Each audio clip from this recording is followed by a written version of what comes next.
여러분 안녕하십니까? 포항 MBC 뉴스투데이입니다. 대구와 경북에 쏟아지던 장맛비는 아침까지 이어지다 대부분 소강 상태를 보이겠습니다.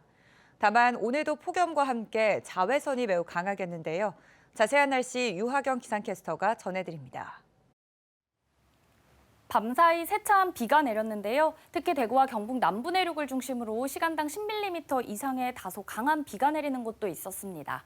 오늘까지 대구와 경북 남부 내륙에는 5에서 30mm, 경북 북부와 경북 동해안, 울릉도 독도에는 5에서 10mm의 비가 예상되고요. 이 비는 오늘 아침에는 대부분 소강 상태를 보이겠습니다. 한편 오늘 오전까지 대구와 경북 대부분 지역에 바람이 강하게 불겠습니다. 오늘도 어제만큼 덥습니다. 여전히 대구와 경북 남부를 중심으로 폭염주의보가 이어지고 있고요. 오늘 아침 대구의 기온 27도, 안동 24도, 포항도 27도로 열대야 기준인 25도를 넘어선 곳이 많습니다. 낮에도 대부분 지역에서 30도 이상 올라 최고 34도 안팎 예상되고요. 자외선도 매우 높은 단계에 습도까지 높아 더 덥게 느껴지겠습니다. 당분간 무더운 날씨가 이어질 것으로 예상돼 건강관리 잘하시기 바랍니다. 절기 소서인 토요일에는 비가 잠시 쉬어가겠고요. 무더위와 함께 당분간 장맛비가 내렸다 그쳤다를 반복하겠습니다. 날씨였습니다. 경주시는 민선 8기 출범 이후 2년 동안 가장 큰 성과로 에이펙 정상회의 유치를 꼽았습니다. 경주시는 에이펙 성공 개최로 지역 발전을 획기적으로 앞당기고 세계 속의 경주를 만드는 계기로 삼기로 했습니다. 임재국 기자가 보도합니다. 준하경 경주시장은 민선 8기 출범 2주년을 맞아 기자간담회를 열었습니다. 2년간 핵심 성과로 에이펙 정상회의 유치를 꼽았습니다. 에이펙 경주 선정은 시대 정신을 반영한 것이며 시민들의 의지와 열정, 노력이 만들어낸 쾌거라고 말했습니다. 국토 균형 발전을 바라는 그런 지방시대를 바라는 열망, 또 문화에 대한 그런 높은 관심, K컬처의 뿌리가 어디에 있는 건지 역시 가장 한국적인 도시 경주에 그 문화적 뿌리가 있는 거 아니냐. 개최도시 선정이 늦어지면서 에이펙 정상회의 준비 기간이 1년 3개월 정도밖에 남지 않았습니다. 성공 개최를 위해 경주시는 대규모 시설을 새로 짓지 않고 기존 회의장과 숙박시설 등을 대폭 고치기로 했습니다. 의전과 수송 의료 등 최고 수준의 운영 체계를 만들고 도시 경관도 새롭게 꾸미기로 했습니다. 가장 중요한 것이 회의장 또 숙박시설의 리모델링 또 개선이 되겠죠. 보문관광단지를 전면적으로 리뉴얼해서 시설 환경을 개선하고 또 우리 경주 시내의 도시 인프라를 획기적으로 개선해서 도시 경쟁력을 높이고 정부의 에이펙 준비 기획단에 맞춰 경상북도와 경주시는 20명으로 에이펙 준비 지원단을 구성했습니다. 지원단에선 단계별로 지원 계획과 예산 확보, 문화 축전 등 관련 행사를 준비하고 에이펙 개최 이후 관련 기념 사업을 추진할 예정입니다. 21개국이 참여하는 2025 에이펙 정상회의. 경주시는 지역 발전을 앞당기고 경주를 세계에 알리는 절호의 기회라며 행정력을 집중하고 있습니다. MBC 뉴스 임재국입니다. 포항시가 2030년 개항을 목표로 군의회 추진 중인 대구 경북 신공항과 영일만을 직선으로 잇는 고속도로 건설 구상에 들어갔습니다. 시는 영일만항 인근 포항 흥해 나들목에서 신공항 인근까지 직선거리 70km 구간을 고속도로로 연결하는 연구 용역에 착수했습니다. 포항시는 내년 1월까지 고속도로 노선안을 확정하고 국토교통부에 국비 반영을 건의할 계획입니다. 저출산 고령사회위원회는 대통령이 위원장을 맡은 직속기구로 정부가 추진하는 저출산 관련 정책을 총괄하는 조직입니다. 저출산 고령사회위원회가 주관하는 정책간담회가 포항에서 열렸습니다. 저출생 문제에 대한 범국가적 대응체계를 구축하고 지역에 맞는 해법을 찾기 위해서입니다. 이규설 기자입니다. 저출산 고령사회위원회가 포항에서 정책간담회를 열었습니다. 현장의 생생한 목소리를 듣기 위해서입니다. 참석자들은 출산과 양육 과정에서 본인들이 겪는 어려움을 해소하기 위해 어떤 정책이 필요한지 의견을 쏟아냈습니다. 학원을 보내야 된다면 그 학원비가 오로지 이제 부모의 소득으로 다 나가는 부분이 있다 보니 또 아이를 또 키워야 되니까 저축하는 거는 힘들고 12세까지만 이런 지원이 많은데 사실 애들 키우다 보면 이제 나이가 들수록 돈이 더 많이 들어가는 건 사실이라서 그 이후에도 이런 지원 대책이 좀 지속적으로 이루어졌으면 좋겠습니다. 포항의 한 어린이집 원장은 선생님 4명 가운데 3명이 동시에 임신해 큰 어려움을 겪었다며 대체 인력 지원 확대를 요구했습니다. 지금 현재도 부족한데 그 선생님을 대체해줄 인력조차도 사실 지원이 되지 않는다면 현장의 어려움이 조금 더 가중될 것 같고 이철우 도지사는 지역 실정에 맞는 정책은 우리가 만들 테니 예산은 중앙에서 지원해 줄 것을 요구했습니다.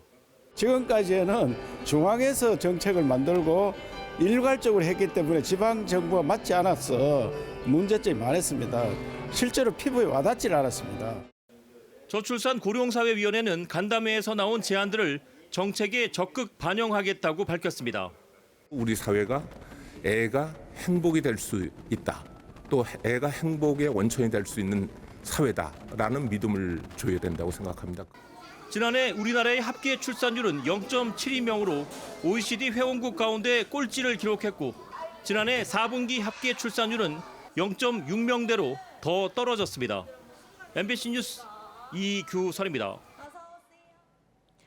이철우 경북지사가 최근 정재훈 경북행복재단 대표이사의 임명을 강행한 것과 관련해 임기진 도의원은 어제 성명을 통해 의회와 도민을 무시한 행정폭거라고 규탄하고 인사철회를 촉구했습니다.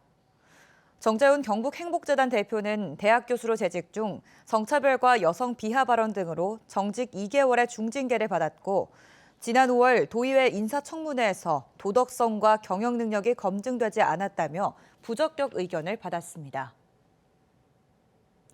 도깨비식 폭우라는 말 들어보셨습니까? 짧은 시간에 많은 비가 오는 것을 뜻하는데요. 이전과는 기후 특성이 달라지면서 그동안 침수가 안 됐던 곳이라도 더 이상 안심할 수 없게 됐습니다. 하지만 물막이판이 설치된 대구 반지하는 10집 중 3집 정도인 것으로 조사됐습니다. 변혜주 기자가 현장을 둘러봤습니다. 이번 여름은 순식간에 많은 비가 쏟아지는 도깨비 폭우로 곳곳이 몸살입니다. 지난달 24일 영천에서는 1시간 동안 40mm 안팎의 비가 오기도 했습니다. 기습적인 폭우에 언제 어디서 어떤 피해를 입을지 알 수 없는 겁니다. 반지하 주택 주민은 걱정이 더 큽니다. 대구 서구의 한 반지하 주택입니다. 보시는 것처럼 제 무릎 높이에 물막이판이 설치돼 있습니다. 지자체가 지난해 장마가 오기 전 설치하고 최근 현장 점검도 했습니다. 이것 때문에 덕을 많이 봅니다. 그 덕기로는 집주인이 승낙을 안 해가지고 안 한다 하는 데도 있다 그렇다. 다른 곳은 상황이 어떨까? 지난 2022년 태풍 흰남노로 침수됐던 한 아파트의 지하 주차장을 다시 찾았습니다. 장마가 오면 양수기를 동원해 물을 퍼내는데 여전히 물막이판은 설치되지 않았습니다. 안 그래도 뭐 이웃에 비 많이 온다고 그랬었대. 그때는 뭐 아무도 그거 할 사람이 없어. 구청에서 물막이판 설치비 절반을 지원하지만 비용이 부담돼 꺼리는 경우가 많습니다. 본인들도 부담을 해야 되잖아요. 일단은 좀 신청을 좀 적극적으로 하지 않는 그런 실정이고. 지하 공간이라 하더라도 상황은 제각각인 겁니다. 대구에 침수 우려가 있는 반지하는 203가구로 파악됐습니다. 이 가운데 70가구만 물막이판이 설치됐는데 34% 정도입니다. 소유자들이 재단 가치 우려라든지 이런 것 때문에 미동의하는 부분이 많거든요. 침수될 수 있는 집이라는 낙인이 찍힐까 걱정한다는 겁니다. 개정된 자연재해 대책법에 따라 침수 우려 지역의 지하 공간 등에 침수 방지 시설을 설치할 의무가 있는데도 물막이판 등을 마련하지 않은 소유주는 300만 원 이하의 과태료를 내야 합니다. MBC 뉴스 변혜주입니다. 경상북도는 장마철 극한호우에 대비한 긴급 점검을 벌이고 있습니다. 경상북도는 지난해 호우 피해 지역인 예천과 봉화 등 북부권 4개 시군과 경주 토암선 일원 등 7곳을 중점 관리 대상으로 지정해 특별 관리 중입니다. 아울러 인명피해 우려 지역 664곳에 대한 방문 점검을 지시하고 내일부터는 실시간 폐쇄회로 모니터링과 순찰 활동을 강화합니다.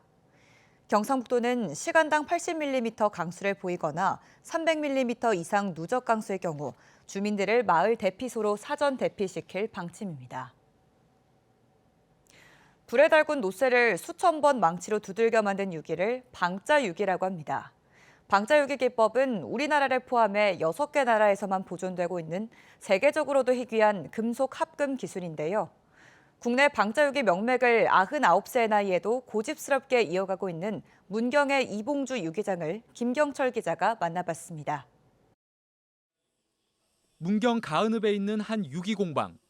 천도가 넘는 시뻘건 불길이 가마속에서 타오릅니다. 불구덩이에 노쇠를 넣고 잔뜩 달군 뒤 망치로 수없이 내려칩니다. 수천 번 치고 늘리는 과정을 반복하고 마지막에 색이 드러나도록 겉부분을 깎아내면 노란 빛의 방자유기가 만들어집니다. 구리와 주석을 78대 22의 정확한 비율로 합금해 만든 방자유기는 휘거나 잘 깨지지 않고 쓸수록 윤이 나는 것이 특징입니다. 우리나라 전통 방자 기법의 명맥을 고스란히 이어나가고 있는 이봉주 유기장. 올해 99세, 백수의 나이를 맞았지만 아직도 매일 방자유기를 직접 제작하고 있습니다. 놀려가는 것보다는 그것보다는 일하는 게 더 좋거든요. 나는 출근해가지고 점심도 똑같이 먹고 그다음에 퇴근 시간에도 똑같이 퇴근하고. 이봉주 유기장은 1926년 방자유기로 유명한 평안북도 정주군 납청마을 인근에서 태어났습니다. 하지만 방자유기 기술을 배운 건 해방 후 서울에서 우연한 계기로 시작됐습니다. 여비도 없고 아무것도 없는데 기계 소리가 나서 궁궐에 갔더니 그게 방자 공장이야. 운명이야. 한 길만 우직하게 걸은 끝에 지난 1983년엔 국가 무형유산 방자유기 기능보유자로 선정됐습니다. 방자유기 제작에 적합한 환경을 찾아 서울에서 안양, 안산 등으로 공방을 옮기다 2003년부터는 문경에 터를 잡았습니다. 이 고장 환경이 납청 정주의 납청 그 고장과 비슷해. 여기가 산골이고 소나무 많고 물 맑고 여기 오니까 아주 여간 잘하지 않아서 잘했다고 좀.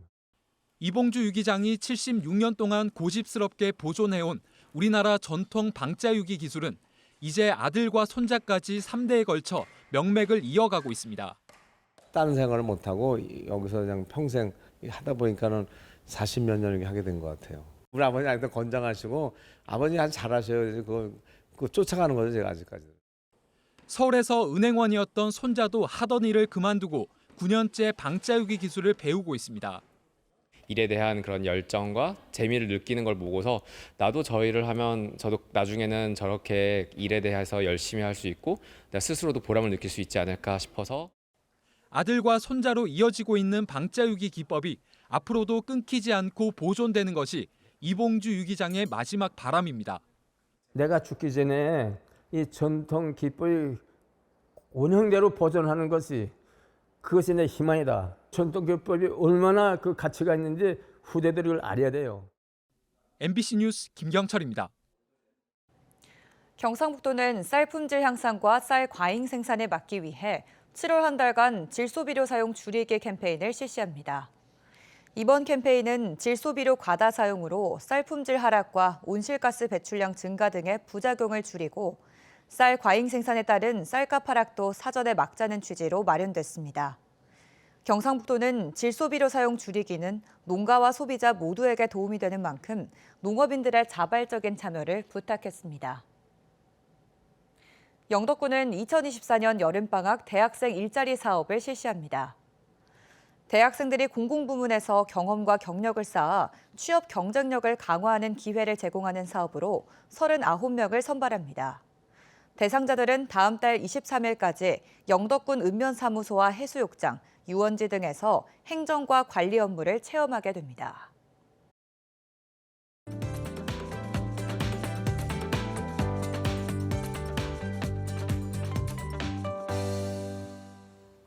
밤사이 세차한 비가 내렸는데요. 특히 대구와 경북 남부 내륙을 중심으로 시간당 10mm 이상의 다소 강한 비가 내리는 곳도 있었습니다. 오늘까지 대구와 경북 남부 내륙에는 5에서 30mm, 경북 북부와 경북 동해안, 울릉도 독도에는 5에서 10mm의 비가 예상되고요. 이 비는 오늘 아침에는 대부분 소강 상태를 보이겠습니다. 한편 오늘 오전까지 대구와 경북 대부분 지역에 바람이 강하게 불겠습니다. 오늘도 어제만큼 덥습니다. 여전히 대구와 경북 남부를 중심으로 폭염주의보가 발효 중이고요. 오늘 아침 대구 27도, 안동 24도, 포항 27도로 열대야 기준인 25도를 넘어선 곳이 많습니다. 낮에도 대부분 지역에서 30도 이상 올라 최고 34도 안팎 예상되고요. 자외선도 매우 높은 단계에 습도까지 높아 더 덥게 느껴지겠습니다. 당분간 무더운 날씨가 이어질 것으로 예상돼 건강관리 잘하시기 바랍니다. 위성 영상입니다. 오늘 전국적으로 정체전선과 정체전선상에서 발달한 저기압의 영향을 받다가 차차 벗어나겠고요. 이후 서해상에 위치한 고기압의 가장자리에 들겠습니다. 자세한 지역별 날씨 보시면 오늘 우리 지역 대체로 흐리다 차차 구름 많아지겠습니다. 미세먼지는 좋음 수준 예상되고요. 동해안에는 현재 풍랑주의보가 발효 중인 가운데 바다의 물결 0.5m에서 최고 2.5m로 높게 일겠습니다. 오늘 아침 대구의 기온 27도, 성주 25도로 후텁지근하게 출발합니다. 낮에는 대구와 성주 모두 33도까지 오르겠습니다. 안동의 현재 기온은 24도, 청송은 23도 가리키고 있습니다. 낮에는 안동 30도, 청송은 31도 예상됩니다. 울릉도와 독도에는 오늘 강풍주의보가 발효 중인데요. 포항의 아침 기온은 27도로 출발해 낮에는 33도 전망됩니다. 절기 소서인 토요일에는 비가 잠시 쉬어가겠고요. 당분간 무더위와 함께 장맛비가 내렸다 그쳤다를 반복하겠습니다. 날씨였습니다. 이상으로 포항 MBC 뉴스투데이를 마칩니다. 시청해주신 여러분 고맙습니다.